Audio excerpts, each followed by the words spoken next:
Hello and welcome back to the High Ground podcast. And I have a special guest here. I have the world renowned Dr. Danielle. I'll just refer to as Danielle from now on. But thank you so much for calling. You're in the UK. I know it's difficult with time zones and stuff like that. But how are you doing today? It's been a while. Good. Thanks for having me on here. It's been a long time since I've been on one of your podcasts, but I'm happy to be back. Yeah, last thing we did together was we did the watch through of The Last of The Us, last which one. was a phenomenal show. Yeah, that was ages ago. Oh my gosh. Can't believe it's been that Right? long. Hopefully, we can have a conversation about season two when it comes up. Actually, in that same vein, did you watch Fallout? I And what'd you did. think? Yeah, I've not played the Fallout games, so I didn't have as much of a connection to it as I did The Last of Us, but it was a really great series. I'm really happy to see video game adaptations being like that phenomenal. Yeah, so you were like me with Last of Us with Yeah. Fallout. I was also like me with Fallout because I hadn't played them either. But anyways, we just had the first two episodes of the Acolyte drop, and I know you're a big High Republic fan, a massive Star Wars fan, and I gotta know what did you think? I think it's difficult to separate and judge the two episodes separately because they feel like they were intended to be watched together. So Yeah. putting them together overall, how do you feel? I really, really liked them. It was a surreal feeling. Like as soon as I finished the episodes, I was kind of like, I had a weird feeling, not a weird negative feeling, but it was almost like the episodes were hard for me to grasp because things that had been living in my head for so long were seamlessly like woven in with things I'm so used to from seeing on Star Wars television and movies, and seeing them together for the first time in action was really really surreal, and I was like, did that happen? Like, did that actually happen? Did I watch that? Is this just in my head? Like, it feels like it's just in my head. And so on the second watch it was a little easier for me to kind of move past that and actually pay attention to some of the story beats and everything. And I think Uh, that that speaks to just how much they paid attention to the High Republic book series too. yeah. Oh, can you give me an example of some of the things that were weaved in Well, that made you just happy? I think the aesthetics of the No. High Republic book series and how we're seeing both that, what's left over from that, and then what is coming from like the darker tones of the prequels, kind of, and and I just like seeing those together. So like the outfits and the Yeah. lightsabers and even just the way the Jedi are, it's still at this point it's not yet fully what we see in the prequels. It's still a mixture of what I'm used to reading about the Jedi in the High Republic book series and what I see in the prequels. So it was just like that type of thing. It was just it felt so seamless that I think I wasn't expecting it to be so seamless, and it was. And so I was very happy Yeah. with that. And I'm happy you say that's one of the things that I do wish was we made more clear for the people who haven't jumped into the High Republic is that this Mm-hmm. takes place at the end of the High Republic. So the way that the Jedi are is in between prequel Jedi and like prime High Republic Jedi, and we're seeing this kind of gradient. And yeah, I thought they did a good job tying that together. What were the standout moments or characters or anyone in particular you really resonated with? I really loved Osha and Jackie. I love Yord. Yes, I feel like he's getting a lot of attention, deservedly so. But Osha and Jackie I thought were really interesting and bring an interesting dynamic that we've not really seen in, I think, like Star Wars television before, or Star Wars visual mediums, of two people who are and were Padawans of the same master. And Yeah, that's a good I point. I think they're both similar but also quite different. And a lot of that I feel like might come from the different ways that Soul has taught both of them. And what does that say about Soul? What is he bringing to his teachings to Jackie that he didn't bring to his teachings with Osha, and vice versa? Um, I yeah, didn't even think about that, but that's cool because it's kind of like the same vibe as Master and Apprentice, where we got to see yeah, Qui Gon and Rail Averos together, and it's funny because like my older sister, she and I couldn't be more different, but we had the same parents. You know what I Yeah. mean? And Yeah. so you get like what's nature, what's nurture, but also, like you said, on the teacher's part, what did he learn from the first experience that he carried into the second one, and what does that mean? That's cool. Personally, I really loved the relationship between Osha and and her former master and Mhm. Soul. Like they've had of all the characters, I felt like they just had a very natural chemistry that is a master and apprentice, but also a father daughter. Yeah. And he's like, you got a tattoo? And she's like, you don't approve, do you? And he's like, well, it doesn't matter if I approve or not. And you're like, Yeah. well, that's not an answer, but they have that kind of like lightness about their dynamic, He's very soft anyone, with her. Yeah. yeah. Now Yord is getting a lot of hate. I mean, because Yord is trash. But he's meant to be. Like Yeah. that's the thing I feel like is being missed in the conversation is that um you're not meant to have him be your favorite character. You know what Yeah. I mean? Like that's not a negative on the show. That's part of the point of the show, and we need to watch his character go through a journey. But what did you think about him? He's And also, so what did you read on the weird shirtless scene? um, well, first, I think that the reason I've seen a lot of people be very drawn to him, and I think the reason for that, for me anyway, is that he's an uptight, annoying, but lovable brat. Like there's still something about Yeah, him that is like you can tell. To me, it feels like he's uptight because he's trying so hard, and he reminds me of Obi-Wan in Kirsten White's Padawan book. yes, And so it's like he wants so badly to be the best and to be worthy of the title of Jedi Knight that he is taking everything by the book. He is going to be perfect and he wants to stand out. And I think that deep down he just wants to do good. He wants to be the best. And I think Jackie can see that and she's like even she, when she was annoyed that Yord was going with him, wasn't totally annoyed. She was just like, I'm gonna have to put up with Yord, okay. And when they walk in on him shirtless, steaming his robe, reminded me of the Ben Swallow jump scare. Um, my whiteness has doubled. Yeah, I even think back to like the first scene when he goes to pick up Osha. She walks in and he's sitting on her bed, and then like mhm. he jumps up really quick. Yeah, I almost feel like that's him fighting with like, oh, they're friends and it's a casual thing, and he's just chilling. No, this is professional, and I need to do and be this person. yeah. I'm going on a trip, and I need to steam my clothes because they have to be pristine. You know, but like I'm out and about, so I'll just take my clothes off here and steam them. Like he's a weird dude, but I think that's the purpose, and yeah, I want to see him kind of grow into it more. Then before the show came out, I saw this like there was this leak, and it was like, well, it's actually going to be about the main character's twin sister, and I was like, Mhm. no, someone just spoiled the whole. And then they're like, that's like the first episode. I'm like, Yeah. so not so much. What did you think of the whole Osha May dynamic? That first scene when her eyes turned black and she's like, I'm gonna kill them all. That Yeah. that gave me chills. But yeah, what did you think? Okay, so I have this memory, and this it's not something that just came to me when I heard about the twin thing. It was like I've thought this for a long time that they told us that the story was going to involve twins like ages ago, like back when they first announced the Acolyte. In those weeks that followed, I swear I read something that said about twins, and then they never mentioned again.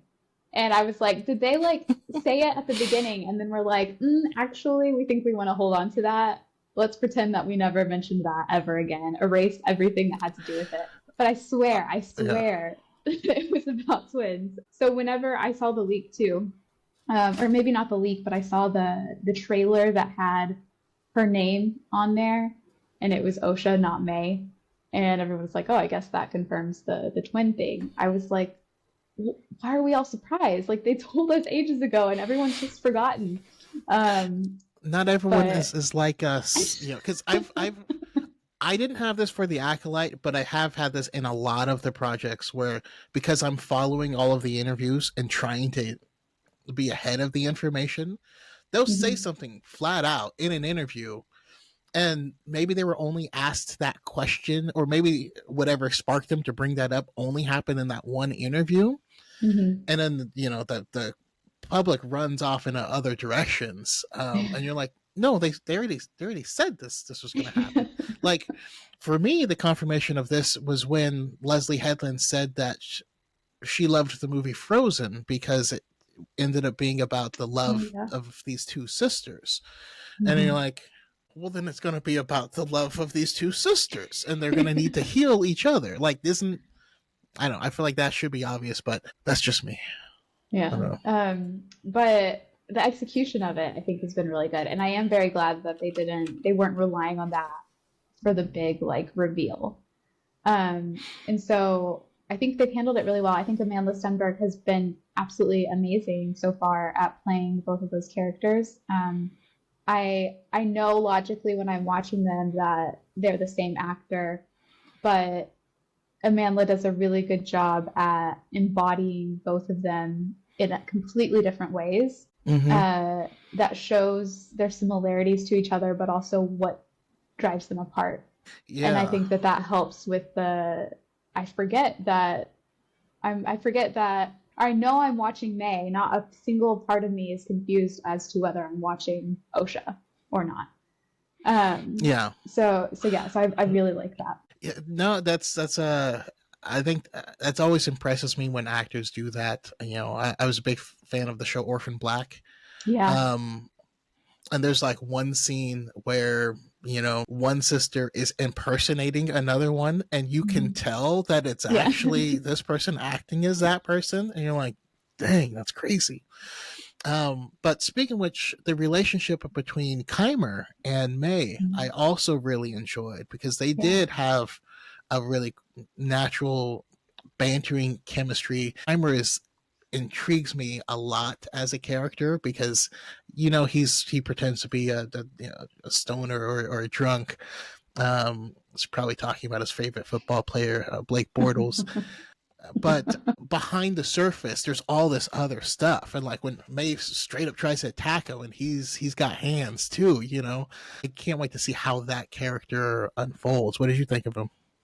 yeah. I'm really intrigued by him because I think it's very clear that there's more to him than meets the eye. I've seen the theories going around about is he the master actually, and he's pulling one over on May and testing her, and she doesn't know it. And I I have learned my lesson with theories a long time ago with Star Wars. I'm like, I don't know, but I think that there's definitely more to him.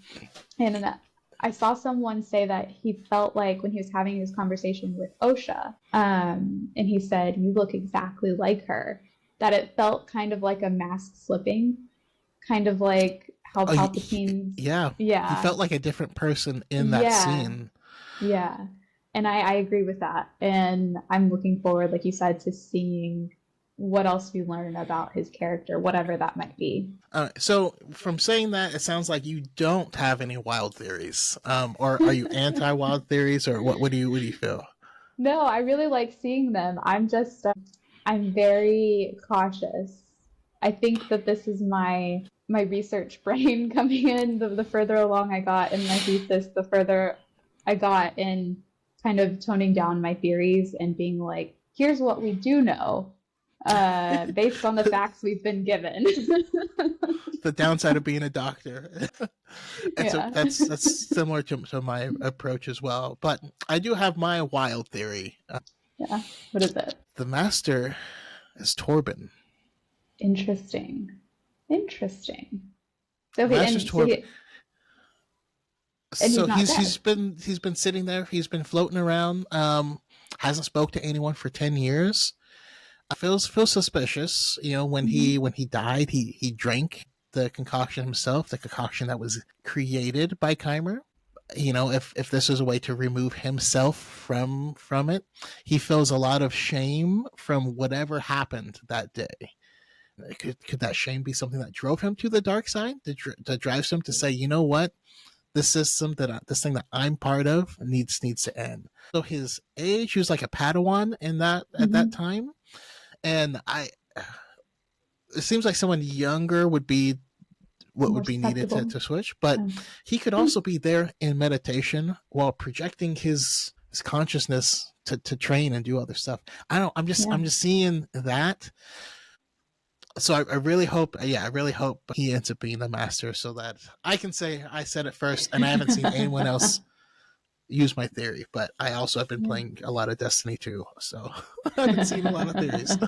Interesting. I hadn't thought of that, but I was thinking about. I mean, we've seen in the trailer when he was a Padawan, and that there's something going on between him and the witches that we know are coming.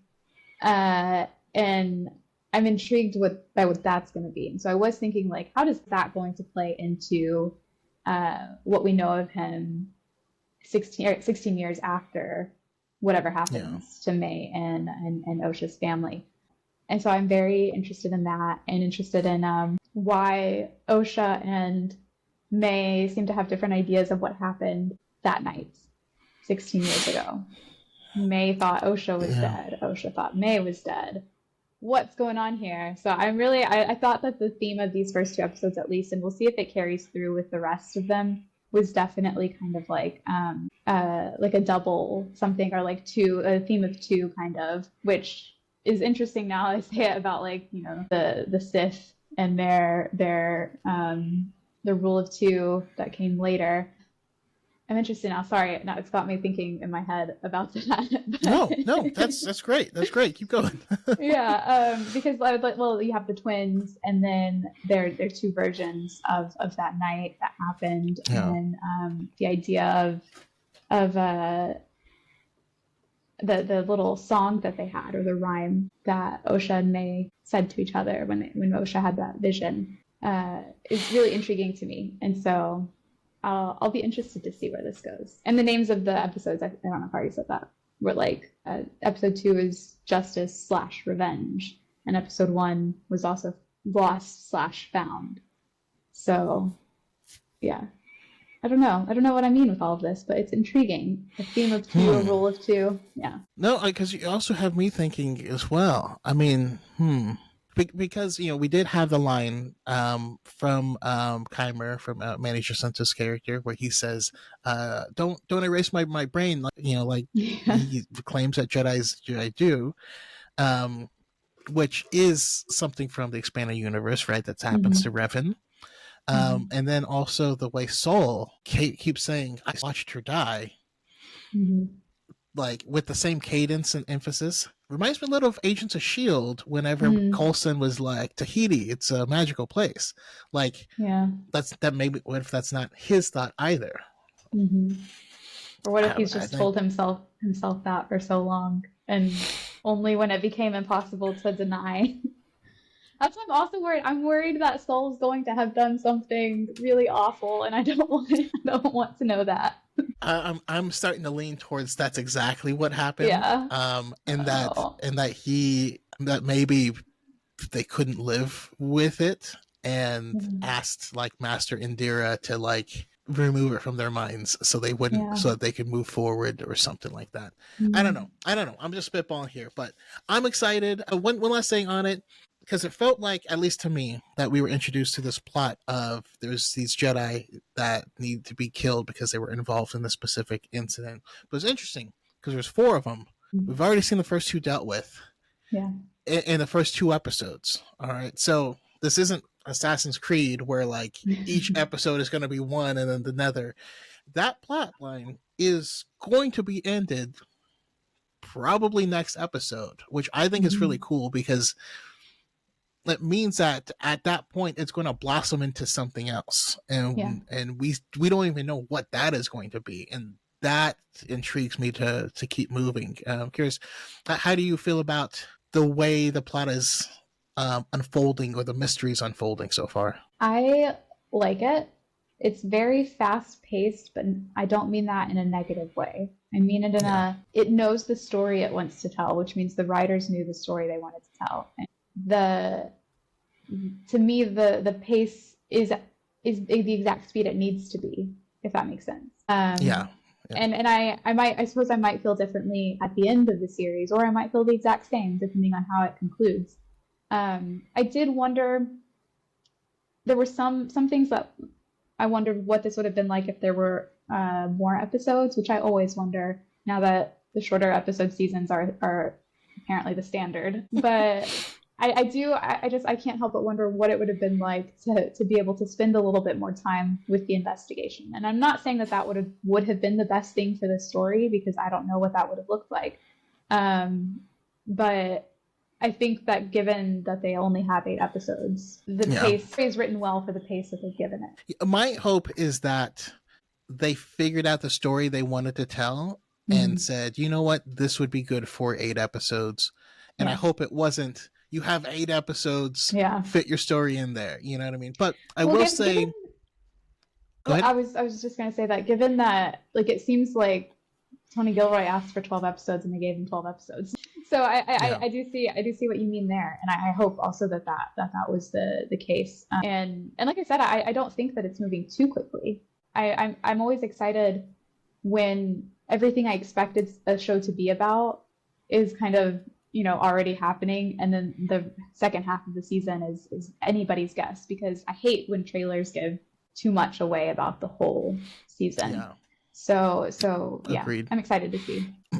And what was I going to say? I was going to say, so Obi-Wan was like a single story that was divided up into 6 parts. And I think that hurt it, because a part was not an episode, meaning Yeah. you didn't end in, I think it would have been better to do it in 3 episodes, and each episode is one act, and that way you have something completed. But each episode is an episode and feels like an episode, and I think that serves it well as well. But yeah, so any concluding thoughts, anything that we miss, anything else that you want to bring up, and also lastly, what did you think of seeing Vernestra? I don't know about concluding thoughts. I'm it's still so surreal to me that we have the High Republic in live action, even if it is like the end of the High Republic. I'm very excited to see what else Leslie Headland and the other writers and directors have in store for us, because it's been a very promising start. With Vernestra, I love her so much. I think that I saw some people say that they were a little disappointed that she ends up falling back into kind of the more rigid Jedi that, kind of like how Stellan was and everything. But to me, it makes sense, and that is actually the point of the High Republic book series, is that even though the Jedi were given all of these reasons to not do that, there were forces that made them feel like they had to. And so I'm interested to see if there's something beyond what has already happened to Vernestra in the book series that forces her even further along that path, to become someone who, in my opinion, is a great representation of a mixture between Stellan and someone like Mace Windu. Which is, I could see that. I really love that. I like seeing that push and pull and that representation of what was and what is coming. And I think that it gives her character a lot of meaning, even if she's not in every aspect of the series. Well, also, I mean, I'm not sure where you are in the High Republic, if you're reading Phase 3 or not yet. Yeah. Okay. I'm reading Temptation of the Force right now. Okay, all right. So I was going to say, which I haven't started yet, but considering her last interaction with Elzar Mann, because at first I was like, oh, I didn't feel like Vernestra, but I was like, no, I'm thinking of Vernestra at this point in time. Yeah. She changes from that point in time to this point in time, and when she sees, Elzar and his little, rule breaking self, and how she feels about him, there was some venom in there. So. Oh yeah, there was some animosity. Girls got bite. Yeah, so I can't wait. But yeah, how more about just you? So outside of the Acolyte, where did your Star Wars story begin, and where did your love come about from it? Before I can even remember, my dad was a huge Star Wars fan and still is. But he was like there when they came out originally, the original trilogy and everything, and we had them on VHS when I was little, and so he always was playing them. And they were recorded on VHS, so it wasn't the actual VHS. He recorded them from TV, so we had all the ads and everything in there, and we would watch it. And then I remember when the prequels came out, my dad didn't like going to the movie theaters, so we didn't see them in theaters. We waited until after, and I remember I have a very distinct memory of being so confused about what a prequel was, and I was like, so he intentionally didn't start here? Like George Lucas intentionally didn't start here? Like did he know he was going to make these movies? Did he plan on doing the prequel later? Like I had no idea any concept of what a prequel was. And so my dad was like, "No, he just decided to do this story later." And I was like, "I don't understand. Whatever. I'm watching it. It's fine." Um George and Lucas is a madman. We give him a yeah. lot of grace in retrospect on certain things. Nah, he was throwing spaghetti at the walls. And I also remember basically most of my memories with the prequels are my dad having to explain how movies worked to me. Because between The Phantom Menace and Attack of the Clones, obviously Phantom Menace, Anakin is played by Jake Lloyd as a child, and in Attack of the Clones, he's played by Hayden Christensen. The Mhm. idea that they could cast two different characters for the same role had not yet been like revealed to me as a Oh. child, and so Attack of the Clones came out, and I was like, did they wait? They had to wait 10 years to film this movie so that he could get older. And again, I have a distinct memory of my dad looking at me and being like, no, they just cast a different actor. And I was like, what? What? I feel like I've been lied to. But anyway, so yeah, I learned many important things with Star Wars in my life. But yeah, so it's always been a part of my life. Always had a really big connection to it, especially because of the love I share with my dad for it. And my own personal love for it, I would say, probably came like my deep, deep love for it probably came with Rogue One, just because it was so different from anything else I had seen with Star Wars, and also them having Diego Luna, who's Mexican and I'm Mexican American, being one of the leads in the movie was kind of like I remember sitting in a theater and I didn't watch trailers for this movie. I didn't watch trailers for The Force Awakens because I didn't want to have any expectations for any of it.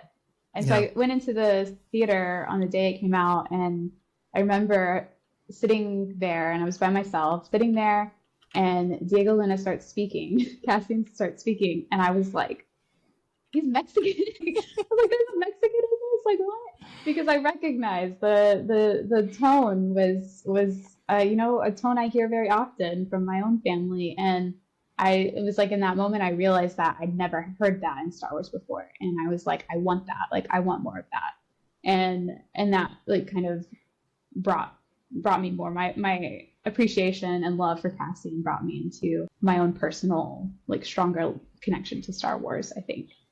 And yeah, and Y- ever since then. Yeah, it's interesting when it comes to representation. I feel like a lot of people who haven't or who have been represented a lot kind of miss some of the nuances, like because you don't.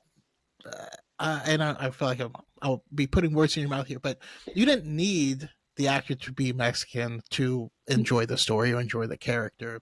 But when you see that, you're like, Mhm. that's a special thing. It's a Yeah. special extra connection in inviting you in. And what I find is interesting is I see feels like some of those same people have found themselves being upset when they aren't represented, but still don't recognize the importance of representation Yeah. at the same time. Yeah. I don't know. It's Yeah. fascinating. But yeah, so I take it you're probably massively excited for season 2 of Andor. Yes, I am. I had some minor issues with season one, with Cassian's storyline as Casa, and I'm really hoping that season two kind of digs into some of the nuances that I felt were left out in season one. And I think they will.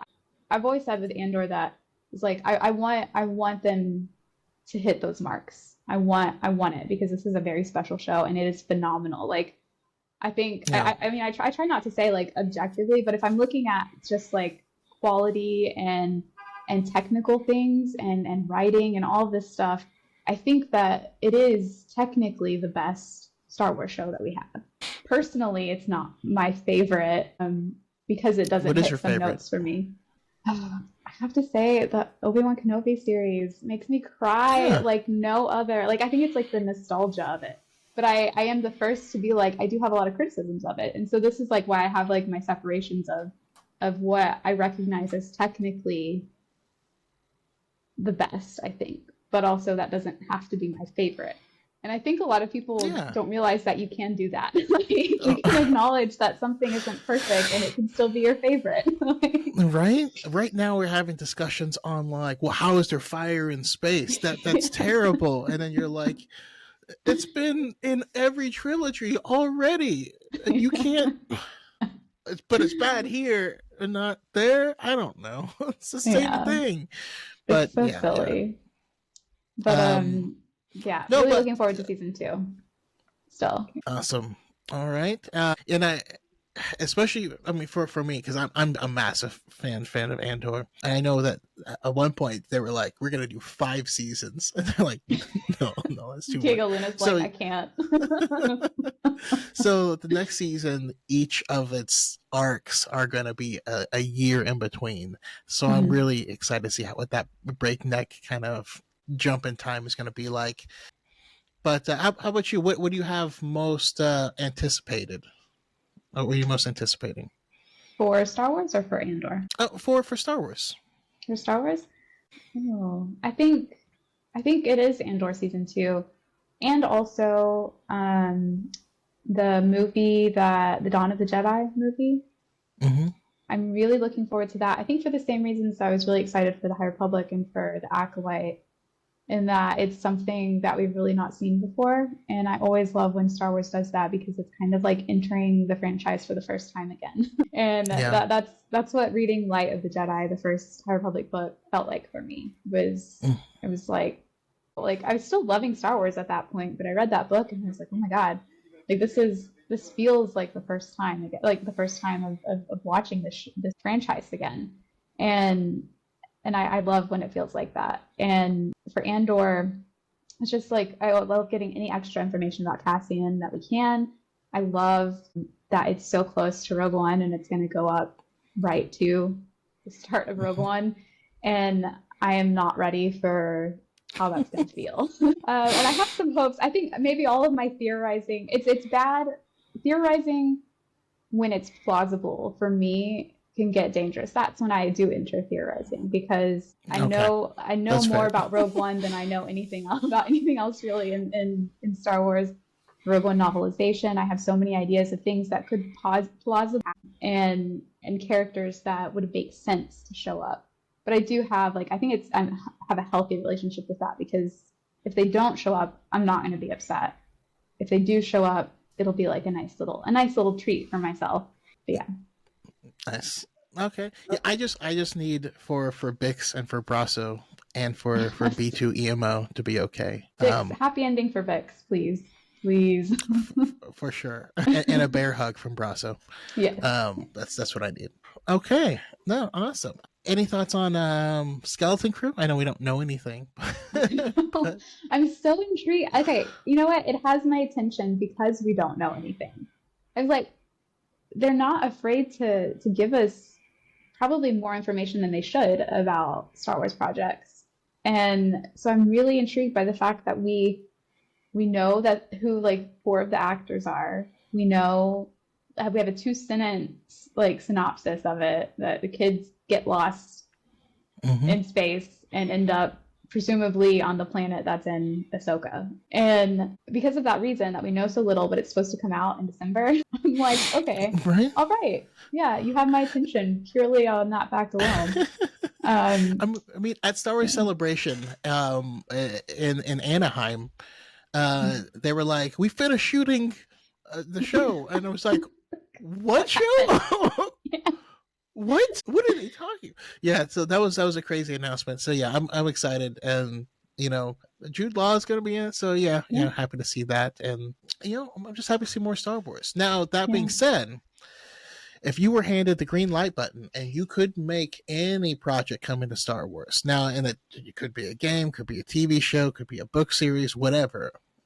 You can choose what the future is going to be. Oh, what would you make?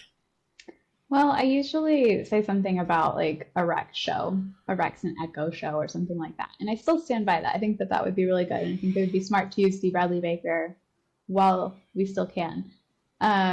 But I also really, really, really want and think it would be kind of a disservice to the character to not have a Cassian book. I Mm-hmm. want a book. If we don't get any more scenes of him as Casa when he was young in season 2, then I think we need a book that kind of explores that part of his life. And I really want it to be written by a Latina author. And I think it also would match really well with like we have Jin's book, we have Rebel Rising for her. Yeah, And I think we can't really explore that it was a period of great book. Cassian's. Yeah, it's phenomenal. And we can't really explore Cassian's story in a book in that same way because that's essentially what's being done with Andor. But we can have that portion of his life that we know so little about. And when you have it in book format, that opens up narrative possibilities a little bit more, I think, because when you're inside Cass's head, language isn't a barrier.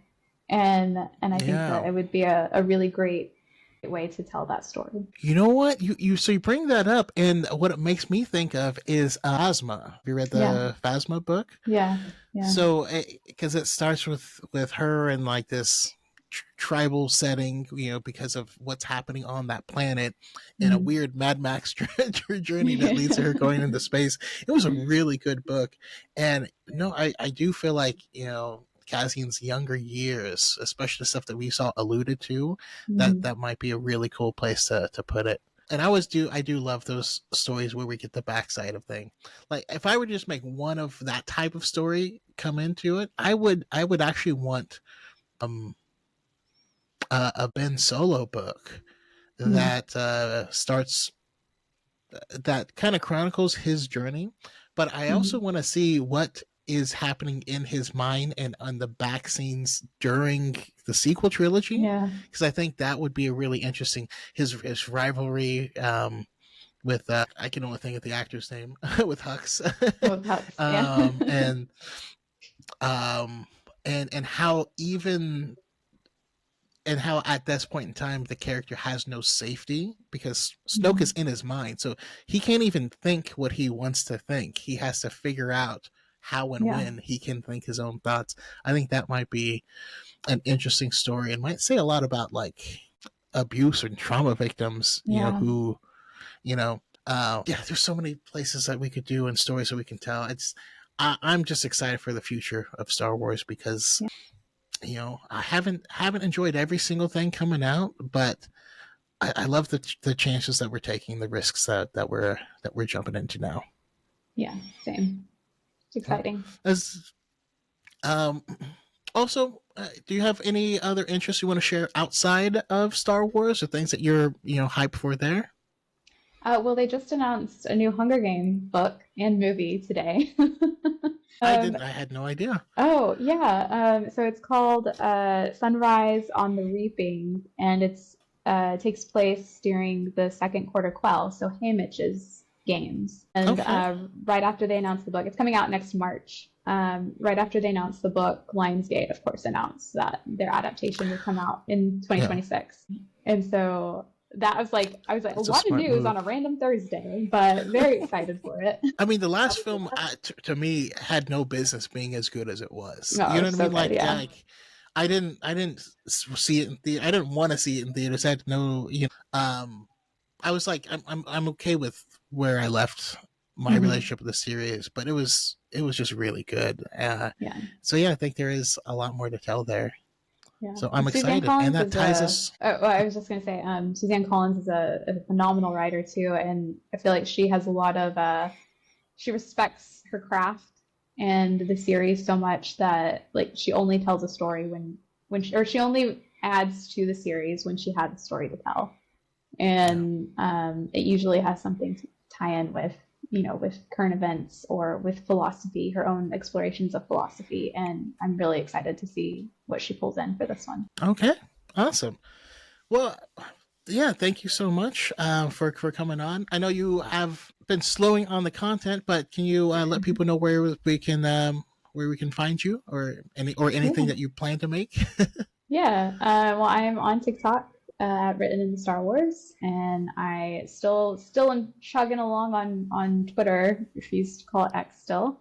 And I also write articles every now and then for Temple of Geek. I did Bad Batch weekly reviews, so those are all up. I do Last of Us reviews, and that's coming out. And I'm still going to do Acolyte reviews, and we'll have that one up in the next couple days. So find me there if you're looking. Awesome. That means you've seen more of the Acolyte than the rest of us, huh? No, I haven't. I didn't get Oh, okay. screeners for this one, which is why my review's not out already. Okay. Yeah. No, I'm watching And it with all of you. then lastly, any thoughts on the NBA Finals? Yeah. Uh, I'm a lifelong Mavs fan, but I am not as into them this past season as I have been in the past. And my second favorite team are the Celtics. So I'm watching the finals because this will never happen again. I'm convinced it took True. the Celtics haven't won a championship in ages, and the Mavs haven't won since 2011. So Mavs haven't even been in the finals since 2011. So we're gonna see. I'm gonna see. I'm staying up tonight to watch the first game. So we'll see how it goes. I mean, I'm definitely going for Mavs. Yeah. Listen, Boston hasn't. Boston is like, are they still the second most winningest franchise in the NBA? Listen, you've had your place in the sun. All right, it's time to move on. It's true. Um, It's true. but yeah, thank you so much for joining me, and for everyone, may the force be with you always. All right, and then that's where I will cut it. Hopefully, I Great. got everything. Was there anything else you might want to say or add? I don't think so. I think we're good. Awesome. So I will stop this.